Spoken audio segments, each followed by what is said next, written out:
नमस्कार मित्रों, आज हम हमारा नया पद्य भारतवर्ष हमारा है इसके बारे में अध्ययन करेंगे।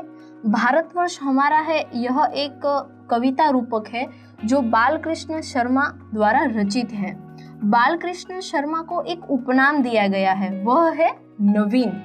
नवीन इसलिए इन्हें कहा गया है क्योंकि इन्होंने भारत के स्वतंत्रता आंदोलन में अपने नवीन विचार को प्रकट करके भारत की जनता को जागरूक करने के लिए, उन्हें प्रोत्साहन करने के लिए उन्होंने काव्य रचनाएं लिखी हुई हैं जो राष्ट्र के हित पे, राष्ट्र के लिए लिखी गई है। इसलिए शायद इन्हें नवीन नामक उपनाम दिया गया है।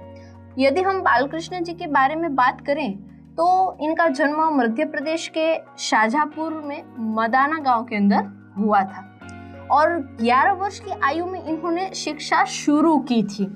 सामान्यतः हम देखते हैं कि शिक्षा जो है वह 4 से 5 वर्ष से शुरू हो जाती है, लेकिन इन्होंने अपनी 11 वर्ष की आयु में अपनी शिक्षा शुरू की थी। और शिक्षा के दौरान जब उन्हें बाहर जाना पड़ा तब उनकी मुलाकात जो है वह गांधी जी से हुई और गांधी जी के संपर्क में आने के बाद गांधी जी के आह्वान से उन्होंने भारत देश की स्वतंत्रता के आंदोलन में जुड़ने का अपना जो भाव है वह व्यक्त किया और इसके लिए इन्होंने गांधी जी के आह्वान से राजनीति में भी प्रवेश किया।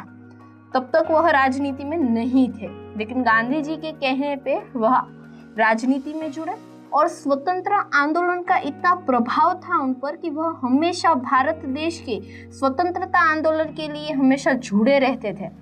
और इस बात के लिए इन्हें कम से कम 12 बार जेल भी जाना पड़ा, फिर भी इन्होंने अपने कदम पीछे नहीं लिए। भारतवर्ष की स्वतंत्रता के आंदोलन में वह हमेशा जुड़े रहे। लोकसभा यदि राज्यसभा के सदस्य भी वह बने और इन्होंने पत्र प्रभा और प्रताप इन 2 पत्रों का संपादन भी किया हुआ था और भारत सरकार द्वारा इन्हें पद्म भूषण अवार्ड से सम्मानित भी किया गया है। तो यह है हमारे बालकृष्ण शर्मा। और इनके अलावा इनकी बहुत सी ऐसी साहित्य कृतियां हैं जो बहुत ही विख्यात हैं। कुमकुम, रश्मि रेखा, उर्मिला, हम विश्व पाई, जन्म के, यह सारी इनकी साहित्य कृति हैं।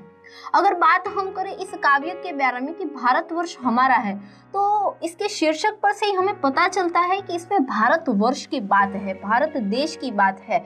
भारत देश की स्वतंत्रता की जो लहरें हैं वह जन के हृदय में स्थान देना के लिए कि हमारा भारत है वह क्या है, हमारे दिल में भारत के लिए कैसी भावनाएं होनी चाहिए, नया भारत की रूपरेखा कैसी होनी चाहिए, यह सारी भारत की नवनिर्माण की बातें जो हैं वह नवीन जी ने प्रस्तुत काव्यों में की है। उन्होंने राष्ट्र प्रेम से भरपूर इस काव्य की रचना की है। ना ही सिर्फ ये ऐसी कविताएं जिनमें देश के बारे में प्रेम उभर आया हो, भारत के नए निर्माण की बात हो कि अब हम जो है किसी के शासन व्यवस्था से बाहर आ गए हैं तो हमारा देश अब कैसा होना चाहिए, कैसी उन्नति की पथ होनी चाहिए हमारे देश के पास, ऐसे नव निर्माण की बात है।